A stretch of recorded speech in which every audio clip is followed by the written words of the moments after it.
malam semuanya. Saya di sini akan menjelaskan tentang algoritma jaringan saraf tiruan dengan teknik PSO, Particle Swarm Optimization.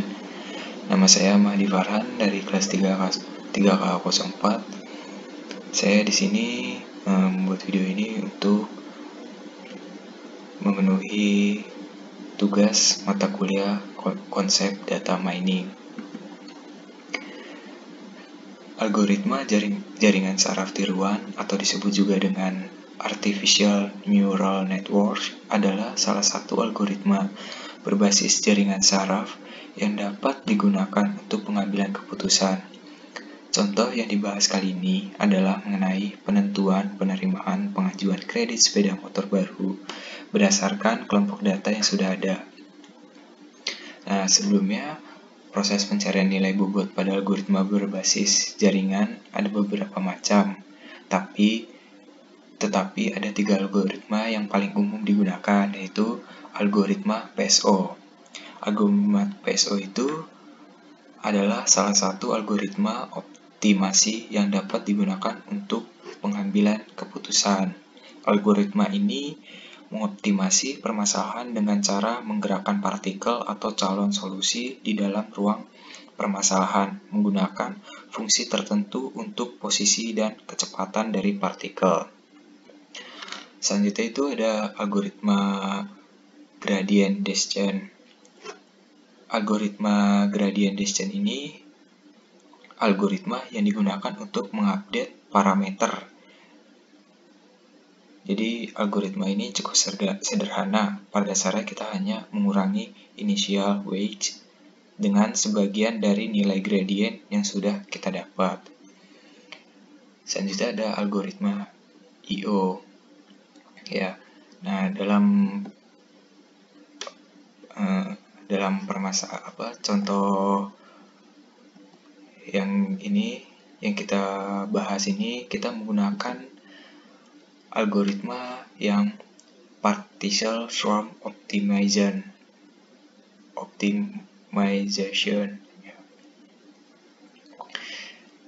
Selanjutnya, inti perhitungan pada algoritma berbasis jaringan adalah untuk mencari bobot terbaik dari contoh atau sampel data yang sudah ada. Karena hasil pada contoh data sudah diketahui, maka nilai bobot akan dihitung berdasarkan nilai hasil yang sudah tersedia sampai ditemukan nilai bobot terbaik yang paling banyak cocok apabila dihitungkan kembali pada data awal. Kemudian, nilai bobot tersebut dapat digunakan untuk menghitung data lain yang tidak diketahui hasilnya. Pada kasus ini, metode yang digunakan untuk pencarian bobot terbaik adalah menggunakan metode PSO, Particle Swarm Optimization. Ya, contoh soalnya itu diasumsikan ada 8 data pelanggan yang sudah diketahui datanya, yaitu pelanggan A, B, C, D, E, F, G, dan H. Masing-masing pelanggan memiliki kriteria, yaitu umur, jenis kelamin, skor kepribadian, dan memiliki nilai hasil, yaitu diterima atau ditolak. Ya, ini data pelanggan. Dari pelanggan A sampai dengan pelanggan H. Ya, di sini kita lihat hasilnya, ada yang diterima dan ada yang ditolak. Ya, ini adalah contoh program yang kita buat. Untuk kriteria yaitu dibagi kriteria melalui jenis kelamin. Yang pertama itu jenis kelamin laki-laki itu dilambangkan dengan angka -1. Untuk perempuan dilambangkan dengan angka +1. Untuk kriteria nilai hasil terdapat 2 kolom untuk merepresentasikan kondisi diterima dan ditolak. Jika kondisi diterima, maka inputan dalam kolom adalah 1,0. Jika kondisi ditolak, maka inputan data kolom adalah 0,1. Nah, kodenya itu dim data kurung buka 9 kurung tutup kurung buka kurung tutup S double data kosong sama dengan new double kurung buka kurung tutup kurung awal buka 44,-1,3 0.55,1,0 kurung tutup. Ya, bisa kita lihat di sini code-nya yang digunakan. Ya, kita lanjut saja. Nah, yang di sini yang pertama itu kita lakukan normalisasi data untuk kriteria umur dan skor kepribadian. Penjelasan lebih lanjut dapat dilihat pada penjelasan skrip di bawah ini. Ya, ini itu kita lihat di poin 1A sampai 1C. Yaitu A itu menghitung nilai rata-rata tiap kolom. Ya, bisa kita lihat kode ini dim total S double sama dengan 0.0. Ada for R 0 jumlah baris min 1 total plus XR dim rata-rata as double sama dengan total atau jumlah baris. Ya, yang 1B itu hitung nilai standar deviasi tiap-tiap kolom, yaitu dengan rumus akar dari kuadrat dari jumlah data dikurang rata-rata dibagi jumlah data. Ya, bisa kita lihat kodenya. Ya, yang selanjutnya itu normalisasi data dihitung dengan rumus data dikurang rata-rata kriteria tersebut atau standar deviasi. Ya, ini kodenya bisa kita lihat di sini. Terus kita lanjut tentukan skema awal untuk algoritma. Algoritma ini dapat digunakan untuk melakukan perhitungan yang memiliki banyak input dengan menghasilkan banyak output. Diasumsikan dalam kasus ini skema yang digunakan adalah 342, di mana adalah jumlah saraf input karena ada 3 kriteria awal, yaitu umur, jenis kelamin, dan skor kepribadian. 4 adalah jumlah saraf tersebut yang digunakan. Jumlah saraf tersembunyi harus lebih dari jumlah saraf input. Dalam kasus ini bisa lebih dari 4, tetapi hanya digunakan 4 saja untuk mempercepat perhitungan. Ya, ini contoh code-nya di bawah. Cons jumlah saraf input as integer sama dengan 3. Ya. Nah, ini diperlukan sebuah kelas untuk menyimpan suatu matriks data untuk digunakan dalam perhitungan algoritma ini. Kelas ini dinamakan kelas jaringan saraf. Deklarasi awal untuk setiap pengisian data adalah sebagai berikut. Ya, seperti inilah deklarasi awal untuk setiap pengisian data. Ini masih yang lanjutannya dari sebelumnya. Ya, 3 itu tentukan parameter-parameter yang digunakan dalam perhitungan. Pertama itu tentukan jumlah partikel. Jadi jumlah partikel ya di ini diasumsikan dalam kasus ini jumlah partikel ada 10. Jadi berarti cons jumlah partikel as integer sama dengan 10. Selanjutnya itu tentukan jumlah maksimal iterasi.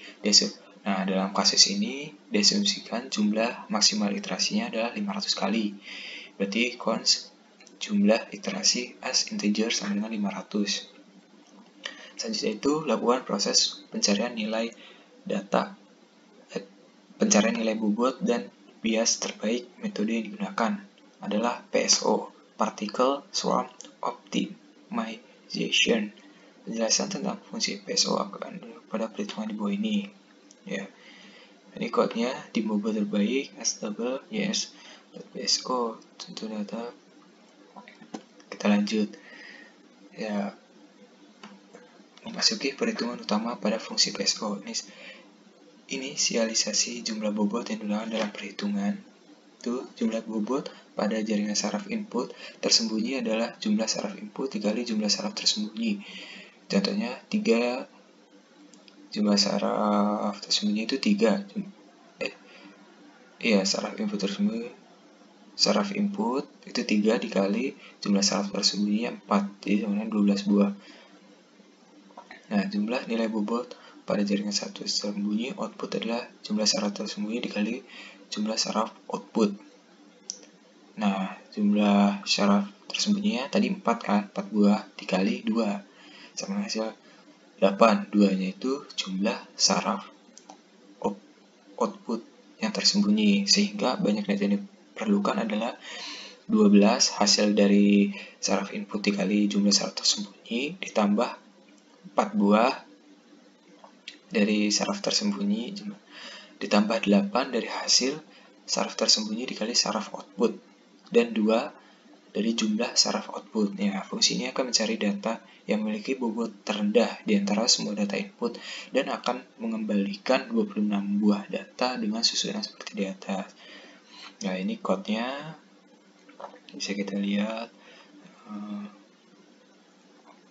Selanjutnya itu lakukan perhitungan pada masing-masing partikel. Itu for i sama dengan 0 to swarm dot length dikurang 1. Selanjutnya itu tentukan posisi acak pada partikel tersebut sesuai dengan batasan minimal dan maksimal nilai.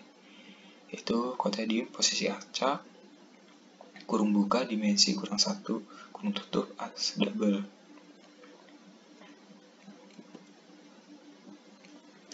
Nah, untuk menggunakan fungsi ini untuk menghitung tingkat kesalahan dari masing-masing data input. Teknik yang digunakan adalah cross entropy. Hitung nilai output. Pertama, hitung nilai output untuk masing-masing data. Jadi nilai akhir didapat dari min 1 dikali jumlah dari nilai kolom output dikali logaritma dari nilai output yang telah dihitung sebelumnya untuk masing-masing data. Ya, ini code-nya bisa dilihat. Nah, terus selanjutnya itu hitung kecepatan acak partikel tersebut sesuai dengan batasan kecepatan minimal dan maksimal. Nah, ini kita lihat code-nya itu dim kecepatan acak dimensi kurang 1 as double. Ya, selanjutnya ambil posisi partikel terbaik sementara berdasarkan nilai fitness terendah sementara.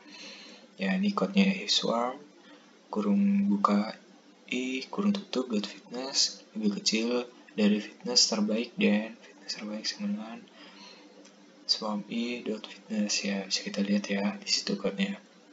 Yaitu tentukan bobot inertia, bobot kognitif, dan bobot sosial. Ya, ini code-nya cons b as double sama dengan 0.9.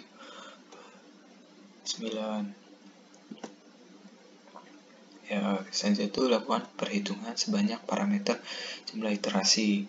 Ya, ini bisa kita lihat ya code-nya. Terus lakukan perulangan untuk setiap partikel. For i sama dengan 0 to swarm dot length min 1. Selanjutnya itu lakukan perhitungan pada setiap nilai kecepatan dalam masing-masing dimensi. Selanjutnya itu mencari kecepatan perpindahan posisi yang baru dengan rumus V baru W kali V sekarang tambah C1 kali R1 kali posisi terbaik dikurang posisi sekarang, C1 dikali R2 dikali posisi umum terbaik dikurang posisi sekarang. Kecepatan baru itu W dikali partikel terpilih dot kecepatan tambah C1 kali R1 kali partikel terpilih dot posisi terbaik dikurang partikel terpilih titik dot posisi tambah C2 kali R2 kali posisi terbaik dikurang partikel terpilih posisi. Nah, selanjutnya itu jika kecepatan tersebut ternyata di luar batas kecepatan yang diperbolehkan, maka kembalikan nilainya agar masuk dalam batas tersebut. Nah, ini if kecepatan bisa kita lihat lakukan perhitungan pada setiap nilai posisi masing-masing. Ya, terus hitung posisi baru dengan menambahkan posisi lama dengan kecepatan yang baru. Nah, code-nya ada di bawahnya. Selanjutnya, jika posisi tersebut ternyata di luar batas posisi yang diperbolehkan, maka kembalikan nilainya agar masuk dalam batas tersebut. Ya, ini code-nya, if posisi baru. Tuh. Nah, fungsi ini digunakan untuk masukkan matriks bobot ke dalam 4 matriks. Data yaitu matriks I bobot, I bias, Ho bobot, Ho bias, I bobot adalah matriks bobot pada jaringan saraf input tersembunyi dengan jumlah data sama dengan jumlah saraf input dikali jumlah saraf tersembunyi. If bias adalah matriks nilai bias pada jaringan saraf input sama dengan tersembunyi dengan jumlah data sama dengan jumlah saraf tersembunyi. Hobot adalah matriks bobot pada jaringan saraf tersembunyi dikurang output dengan jumlah data sama dengan jumlah saraf tersembunyi dikali jumlah saraf output. Ho bias adalah matriks nilai bias pada jaringan saraf tersembunyi dikurang output dengan jumlah data sama dengan jumlah saraf output. Ya, ini code-nya bisa kita lihat. Ya, ini lanjutannya tadi. Terus yang itu lakukan perhitungan dari masing-masing contoh data menggunakan nilai bobot dan nilai bias yang sudah ditemukan penjelasan. Fungsi ini akan dijelaskan pada perhitungan di bawah ini ya. Ini terus hitung matriks jumlah bobot dan bias dengan cara perkalian matriks antara matriks input dan matriks bobot ya. Terus kemudian masukkan nilai bias pada matriks jumlah bobot dan bias. Yaitu hitung nilai output sementara dengan menggunakan fungsi sigmoid untuk masing-masing data pada matriks jumlah bobot dan bias. Penjelasan tentang fungsi sigmoid akan dijelaskan pada perhitungan di bawah ini ya. Jadi perhitungan itu for i 0, 17 tersembunyi dikurang 1. Jadi 0 sampai itu jumlah saraf yang tersembunyi tadi dikurangin 1. Nah, outputnya itu sigmoid jumlah bobot bias. Ini lanjutannya. Terus hitung matriks jumlah bobot dan bias dengan cara perkalian matriks antara matriks output sementara dan matriks bobot. Ya, ini code-nya. Kemudian masukkan nilai bias pada matriks jumlah bobot dan bias. Terus hitung nilai output akhir dengan menggunakan fungsi softmax untuk masing-masing data pada matriks jumlah bobot dan bias. Penjelasan tentang fungsi softmax akan dijelaskan di bawah ini. Di bawah 5G1 dan 5G3. Ya, ini kita lihat code-nya. Nah, ini mencari nilai skala. Di skala double sama dengan 0,0. Terus selanjutnya itu dihitung hasil akhir sehingga semua jumlah bobot pada parameter matriks jumlah bobot dan bias akan bernilai 1. Selanjutnya itu jika nilai output bernilai kurang dari 0,5 maka pelanggan tersebut memiliki nilai hasil ditolak. Nah, jika bernilai lebih maka pelanggan tersebut dinyatakan terima. Kemudian bandingkan nilai output dengan nilai hasil pada contoh data. Jika hasil sudah sama maka catat data itu ke dalam jumlah data benar. Jika tidak sama maka catat ke dalam jumlah data yang salah. Nah, ini code-nya. Nah, catat tingkat kecocokan perhitungan data dengan hasil awal pada data langkah ini tidak wajib, hanya mengetahui seberapa besar tingkat kecocokan perhitungan untuk data baru yang akan dihitung selanjutnya. Ya, ini code-nya.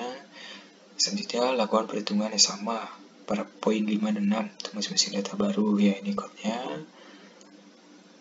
Ini agar dapat menjalankan fungsi PO di atas maka diperlukan sebuah kelas partikel. Untuk kelasnya ini public class particle, public posisi, public fitness, public kecepatan, public posisi terbaik, public fitness terbaik, public subnew. Ya, ini kita lihat code-nya. Ada mi.posisi.copy, mi fitness, mi kecepatan.copy, mi.posisi terbaik.copy, mi.fitness and sub and class. Ya, ini adalah hasil code yang sudah dibuat tadi dan saya kasih tahu ini hasilnya.